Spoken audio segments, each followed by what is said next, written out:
Half of Britain say that Brexit's made it more likely for them to think about holidaying within the UK. I would have thought it was the better weather, wasn't it? People keep talking about this as a staycation. It's not a staycation. You have to stay at home for it to be a staycation. Staying and holidaying in Britain is what we used to just call going on holiday before people could afford to travel abroad. Remember that?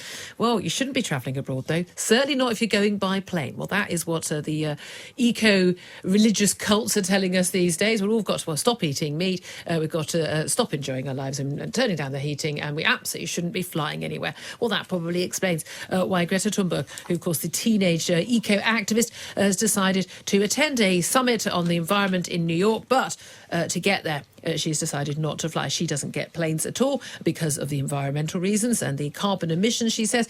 So she wants to travel across the Atlantic as close to zero carbon as possible. So the Swedish climate activist, now 60, is crossing the Atlantic in a racing yacht to join protests in the US and take part in the UN summit. She's making the non-stop 2-week voyage in a 60-foot yacht, one of the fastest sailing boats on the planet, Malizia II.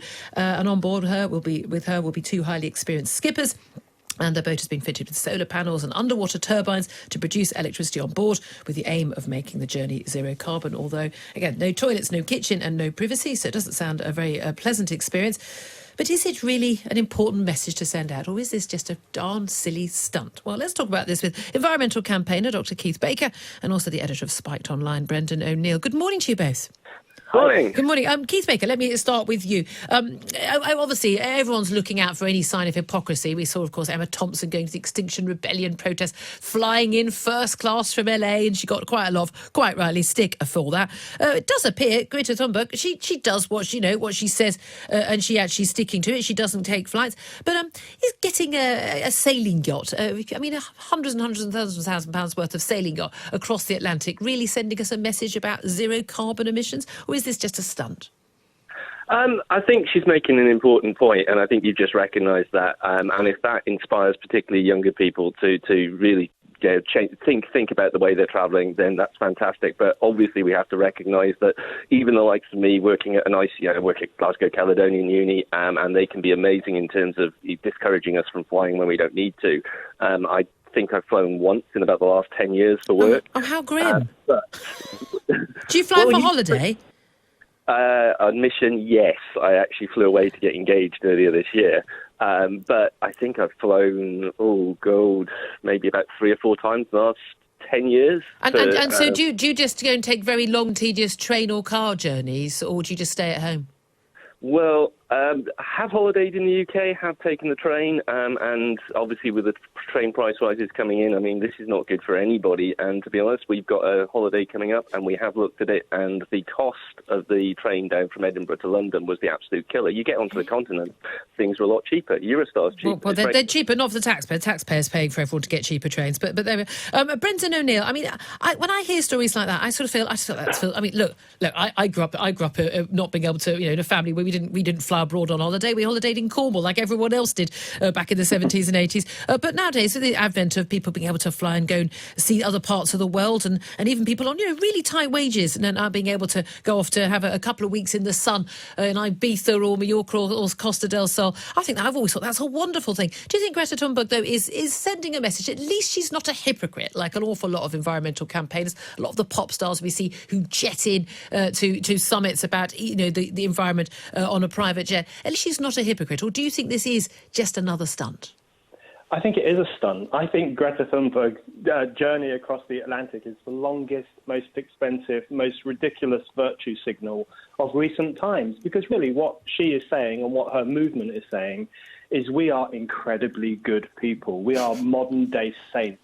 Look at us. Look how wonderful and pure we are in comparison to you toxic, polluting rabble out there. It really is a pretty awful message. And of course, no one can afford to do what she's doing. No one could afford the time of spending 2 weeks on the Atlantic Ocean, and no one could afford the tens of thousands of pounds it would cost to do so. This is one of the things that I really dislike about the anti-flying hysteria that exists among some Greens. It's only really over the past 20 years or so that the poorest sections of society have been able to fly. They can fly to Europe very cheaply. They can fly even to the US for £350 or £400. absolutely unheard of in previous generations. And as soon as flying opens up to all sections of society, Greens want to clamp down on it as this filthy, polluting pastime. I just think there's a great deal of snobbery in this.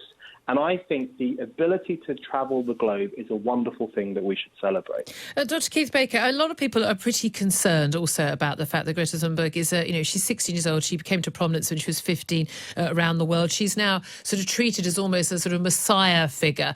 Must not be questioned, must not be criticised because she's a child. No, look, she's also a child with some very serious mental health issues. She's severely autistic. She's had a very severe eating disorder. She's also clearly got a mother who I think competed in Eurovision, who quite likes publicity and has written whole books about her. I've got very big concerns as the mother of an almost teen that this is a little girl who is being horribly, horribly exploited by political activists and is being used. Do you have any concerns about that? I actually have issue with those in the media and with the guy in Australia who's been picking up on her for, I wouldn't call it severe mental health issues. She's autistic. I don't see that as being a problem. She's obviously got a good team of people around her. As somebody who works with people with mental health issues as well, I find that really quite... You know her mother, in her mother's own book about her own daughter, she's talked about her. She was a mute for a number of, quite a few months, in the best part of a year.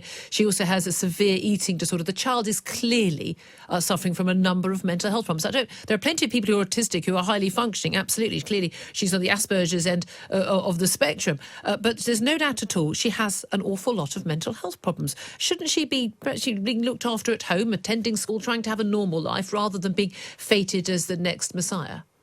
I think that's kind of up to her and her parents to decide and those closest to her. But to get back to... But just want to clarify, you have no concerns about this little girl being used? I would actually have more concerns about her safety in the United States because she's going to be in a very, very public forum in a country where gun ownership is very, very high and there are plenty of people running around. I think out in the middle of the Atlantic with a really good sailing team, I couldn't imagine she'd be in better hands. I have to say, I'm not sure I'd send my 16-year-old off with a couple of men who she'd never met on a racing yacht for 2 weeks across the Atlantic. I'm not accusing the men of anything. I'm just saying I think it's a rather bizarre thing to do. Brendan O'Neill, you're saying, look, this is about virtual signalling and modern-day saints. Do you have any concerns about Greta Thunberg and the fact that she is a little girl and there has been this whole idea you can't criticise her, you can't question her at all because in some way then you're bullying her? Yes, I completely agree. I think actually what adults have done to Greta Thunberg, and I mean teachers and politicians and celebrities, I think what they have done to her is unforgivable. They have pumped this young, pretty fragile girl full of the politics of fear, full of a sense of doom. They have convinced her that the planet is burning and that people will soon die. That is not a responsible way for adults to engage with children. We are meant to inspire children. We are meant to give children hope. What we are currently doing through the eco-hysteria is pumping children with fear. And I think the exploitation of Greta Thunberg does two bad things. Firstly, I think it is probably going to be harmful to her in the long term. And secondly, as you say, Julia, it is explicitly a way of shutting down dissent against the environmentalist ideology, because anyone who now raises criticisms will be told, you are criticising a child, how dare you? So I think there's a very cynical, censorious component to it. And Dr. Keith Baker, final words to you. Do you think anything's going to change as a result of getting this boat trip and taking part in the United Nations summit? The last summit she attended, she actually ordered the media out because she didn't like what they were reporting. I think things will change because of her, whether or not it changes at the summit and where it changes. But we have to recognise that if you were to count the aviation industry as a country, it would be one of the top 10 emitters on the planet. And aviation is something that, sadly, as your other commenters just said, suddenly in the last few years, we've got really used to cheap flights. If we were paying for the real actual costs of flying in terms of the impact on the planet and the impact on society, that would never have happened. And it's sad that it's happened, but we have to do something about it. And it's just like driving or maybe having too many kids. These are the big things. These are the big things that we have to tackle. You're through that. How many is too many kids, Keith, out of interest? I don't know. You're not going to kill off mine. I've only had the one. You're not going to kill her off, are you? No. But, in terms of the big evils we talk about for the climate big change, evils. Having too many kids is a big evil. Well, wow. Where do you stop? At the end of the day, No, I've asked you, where do you stop? How many is too many kids? I think it depends on what size of population you want to deal with. Okay, so how many kids do you think is too many kids? You're an environmental campaigner, you tell me. I think people should have as many kids as they can afford to have themselves. How many kids do you think they should have? Well, here in Scotland, we've got a falling population. So how many kids should people have? It depends on the country that you're in. Okay, so in Scotland, how many kids should people have? Force it on people. I think it purely depends on the country that you're in. Okay, so you're in Scotland. How many kids should people have before they're doing something evil by having too many kids? Answer the question. Come on. You're supposed to be the expert on this. You're an environmental campaigner. How many kids is bad? Well, if you look at carrying capacity for the planet, there's been numbers suggested by likes of James Lovelock at about 3-4 billion. So okay. So that's so basically half of the population is now. So are we going to start killing people off when they start living too long, or are we just going to start preventing people from having kids? What's the plan? Well, no, it may well happen due to, we know that things like empowerment of women is a critical thing for controlling our populations without needing to bring in any scary measures like, enforcing anything on people. So okay. Brendan O'Neill, I'm going to bring you back in on this. Would you like to respond to that? I just think this really sums up how completely misanthropic the green ideology has become and how fundamentalist it has become. When people are talking about having children as potentially an evil thing and using the word evil, I really think we've reached a dangerous situation. Green politics increasingly feels like a way of just lecturing and attacking and moaning at ordinary people for doing things that are actually good, having children, wanting to be wealthier, wanting to have a more comfortable life. And I think it's time we told these hair shirts just to leave us alone. Brendan O'Neill, Dr. Keith Baker, thank you very much. Fascinating debate. I'm getting a flight on Friday with my kid. Don't feel guilty about it at all.